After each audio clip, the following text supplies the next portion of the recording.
আমি এমপি হিসাবে প্রতি যা বরাদ্দ পাই সব আমি ফেসবুকে দিয়ে দিই। এই প্রথম ইন দ্য হিস্ট্রি। আমার এমপি সাহেবের বেতন কত আপনারা জানতেন আগে? এই যে আমি যে 1,72,000 বেতন পাই মাসে, এটা আপনারা প্রথম জানছেন। আমার এলাকায় 50 বছরের ইতিহাসে কোনো এমপি বলেন নাই যে ঈদের সময় যে জননেত্রী শেখ হাসিনা যে কিছু উপহার পাঠান, শাড়ি। এখন 500-700 শাড়ি পাঠাইছেন উনি। তা এই এমপি সাহেব কি দেখছেন যে ঘরে ঘরে গিয়া কি কেউ শাড়ি দেয়? শাড়িটা কি করেন উনি?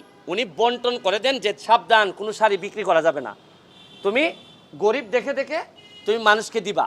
এখন আমার যারা বন্টন করছেন এর মধ্যে একজন প্রতিনিধি, উনি আমার বন্ধুর বউ উনি গরিব বিবেচনায় দিয়ে দিছেন।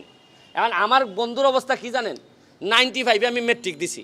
যারাই 95 দিছে এরাই কয় বন্ধু কই আমার জড়াই ধরে। আমি কি না করতে পারবো? ভাই তুমি আমার বন্ধু না, আমি ফুটবল খেলি। ওই যে উনি একজন আছে 95, উনি যদি জড়াই ধরে বলে আমার বন্ধু, তা আপনারা তো রিপোর্ট